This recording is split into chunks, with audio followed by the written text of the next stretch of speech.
Navajo Reservoir sits 61% full on the New Mexico border, and this spring, the federal government decided that was too empty to touch. Lake Powell is sinking toward 3,490 feet, the level where the turbines at Glen Canyon Dam stop spinning. The lowest snowpack ever recorded is sitting in the mountains above it. And Navajo is one of only 3 reservoirs built to rescue Powell in a year exactly like this one. The Bureau of Reclamation crossed it off the list. But here is the detail that tells the real story. The backup is running dry too. On April 17, 2026, the Bureau of Reclamation announced an emergency plan to keep Lake Powell alive. The numbers were grim. The water stored across the whole Colorado River basin had fallen to about 36% of full. The amount of water expected to flow into Lake Powell this year sat at 2.78 million acre-feet, just 29% of the normal amount, one of the lowest numbers ever recorded. The April study showed Powell could fall below 3,490 feet by August, 4 months earlier than anyone had planned for. So the government reached for the rescue valves. It ordered between 660,000 acre-feet and 1 million acre-feet released from Flaming Gorge Reservoir on the Wyoming-Utah line. It cut the water sent out of Lake Powell to the lower states from 7.48 million acre-feet down to 6 million. Together, those two moves are meant to lift Powell about 54 feet by April of 2027. And then there was the line almost nobody noticed. No releases from Blue Mesa, no releases from Navajo. The agency said both reservoirs were left out because of their low water levels and the little water expected to flow in. Navajo, a reservoir built in part to be Lake Powell's backup, was now seen as too low to be worth tapping. That is the story. Not that Navajo is being drained. That Navajo is too empty to drain. It was the summer of 2021, and for the first time in its history, the Bureau of Reclamation decided to pull water out of upstream reservoirs to save a downstream one. The plan was the result of a deal signed 2 years earlier. In 2019, the 7 Colorado River states finished a set of drought contingency plans, and tucked inside the upper basin's half was something called the Drought Response Operations Agreement. It named 3 reservoirs the government could draw down to protect Lake Powell: Flaming Gorge on the Green River, the Aspinall Unit, led by Blue Mesa on the Gunnison, and Navajo on the San Juan. The agreement set a target level for Powell at 3,525 feet, a 35-foot cushion above the level where the dam stops making power. By July of 2021, the cushion was gone. A 24-month study set off the first emergency releases. Reclamation moved 161,000 acre-feet down toward Powell from Flaming Gorge and Blue Mesa, and the plan that fall called for Navajo to send about 20,000 acre-feet of its own down the San Juan, a drop of roughly 2 feet. Navajo was on the list. It was a reservoir the government was willing to spend. Then it spent more. In January of 2022, Reclamation held back another 350,000 acre-feet inside Powell and, for the first time ever, cut the yearly release out of Glen Canyon Dam below 7.48 million acre-feet. And it leaned on Flaming Gorge again and again, drawing the reservoir down year after year, until the wet winter of 2023 let the system claw a little of it back. The Upper Basin states and the Bureau had been watching this year build since January of 2025. Chuck Cullum, the executive director of the Upper Colorado River Commission, said later that they had been watching the risk to Powell for more than a year as the snowpack faded, ready to act as the numbers got worse. The numbers got worse. That was the pattern. Drought hits, the savings accounts get raided, a good winter refills a little, and everyone breathes easy. The pattern held right up until this year. This year broke it. Through the winter of 2025 and into 2026, the snowpack that feeds the Upper Colorado headed toward the lowest reading ever recorded. Then March arrived with a record-breaking heat wave that baked the high country and started melting what little snow there was before the reservoirs could catch it.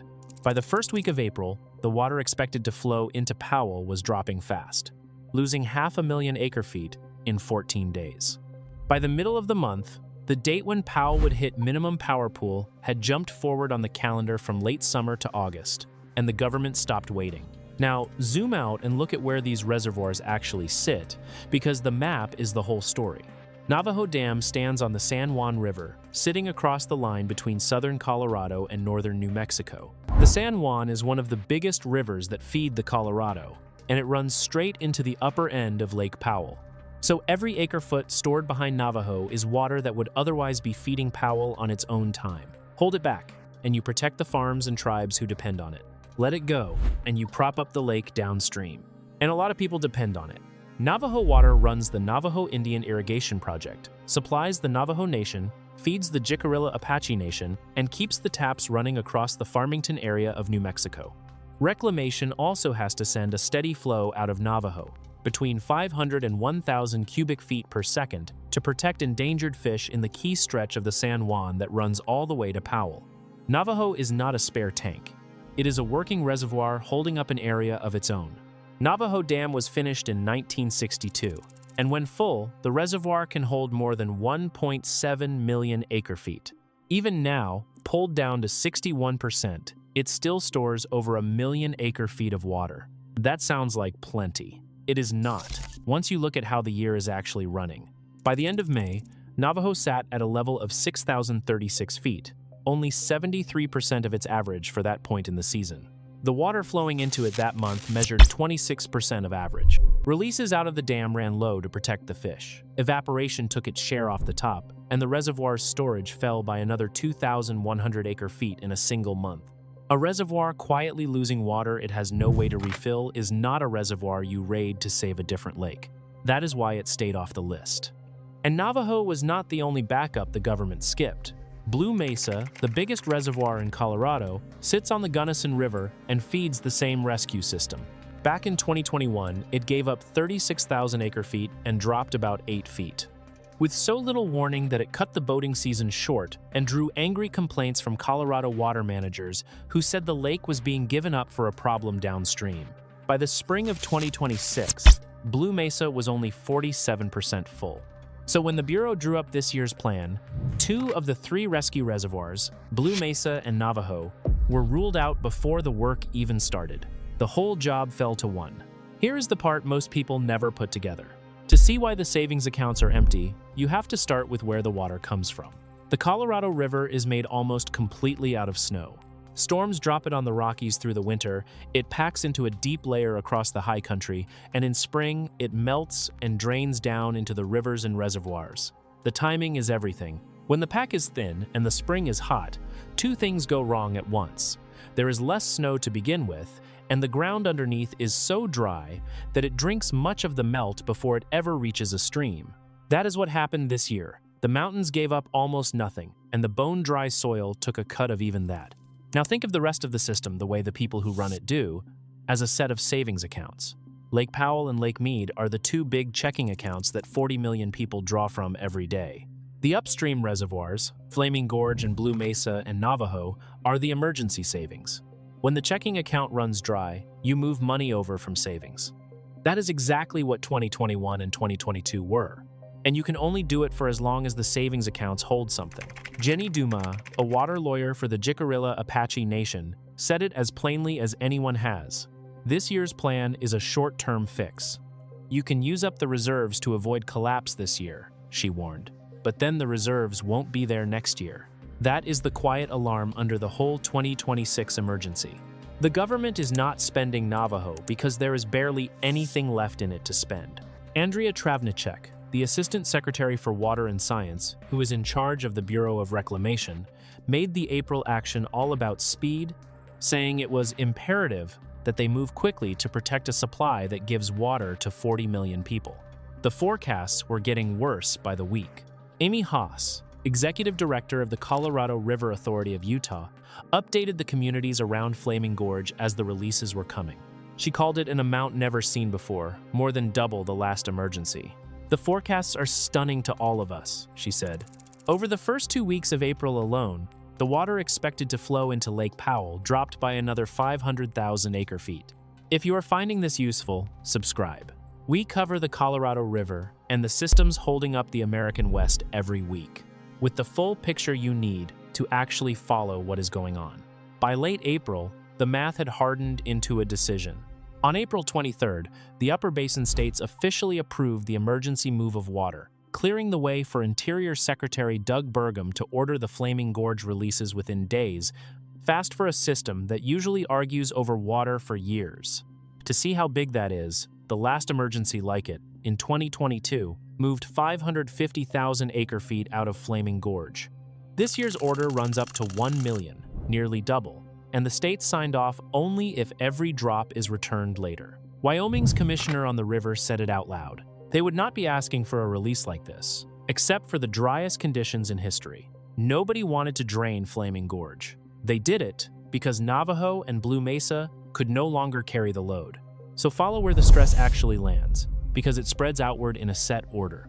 First, Flaming Gorge itself. The emergency plan drops that reservoir by roughly 35 feet over the year, taking it from 83% full down to about 59%. That means boat ramps that end in mud, a vacation season cut short, and towns in Wyoming and Utah watching their lake fall to rescue a lake hundreds of miles away. Reclamation has already warned the dropping water could close boat access around the reservoir earlier in the season than normal. Flaming Gorge is doing the job all three reservoirs were supposed to share, and it is doing it nearly alone. There is also a catch built into the rescue.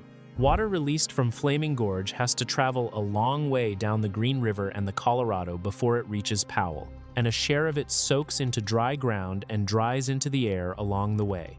Eric Kuhn raised exactly that problem about this year's plan, noting how many river miles the water has to survive. The amount on the order and the amount that arrives are never the same number, and some water experts already doubt the release will be enough.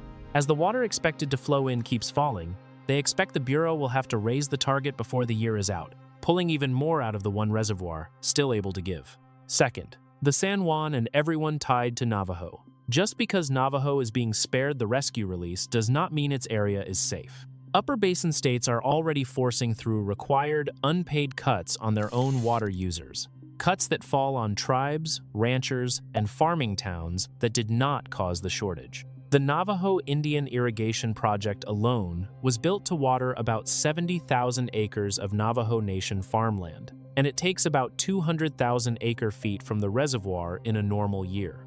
Water that would otherwise reach Navajo is already pulled across the Continental Divide through the San Juan Chama Project to help give water to Albuquerque, more than 100 miles away in the Rio Grande Valley.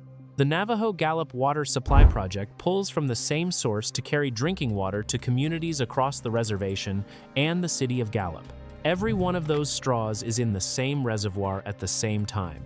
The Navajo Nation, the Jicarilla Apache Nation, and the farmers below Navajo Dam are living the drought directly, while the endangered fish in the San Juan still need their steady flow to survive a year with almost no runoff feeding the river. For communities that spent decades fighting just to lock in water rights on paper, watching the reservoir behind those rights run too low to help anyone is a familiar kind of betrayal. Navajo being too empty to rescue Powell is not mercy. It is a warning that the San Juan side of the system is already stretched as thin as the rest. Third, Lake Powell and the dam itself. At the end of March, Powell sat at 3,527.99 feet, holding 5.72 million acre-feet, about 25% of how much it can hold. Drop below 3,490, and Glen Canyon Dam can no longer push water through its turbines. Below that line, the water has to go out through the river outlet works, a set of bypass tubes that were never meant to be the main exit. Every time reclamation has leaned on those tubes, they have come back damaged and needed repairs after only weeks of use. And Glen Canyon is what the people who run it call a cash register dam. The power it sells pays back the cost of the whole project and feeds the grid across the Southwest. Stop the turbines and you do not just dim some lights. You knock out a power source and a moneymaker in the same moment. Holding water back at Powell also means less of it moving on through the Grand Canyon. Reclamation has said the smaller releases will change conditions for rafting and make the fishing harder downstream. The river itself running thinner through the canyon it spent millions of years carving. The whole emergency exists to keep Powell from ever reaching that line. Fourth, Lake Mead and Hoover Dam downstream. Cutting Powell's release to 6 million acre-feet keeps Powell higher, but it starves Mead, which was already sitting around 32% full. Reclamation admitted the smaller release will speed up Mead's fall and could cut how much power Hoover Dam can make by as much as 40% as early as this fall. that power does not disappear quietly. One Utah power company, Hoover Light and Power, has already raised its rates 13% over 5 years as it replaces shrinking power from the dams with electricity it has to buy elsewhere. The bill lands on everyday households who never see the lake.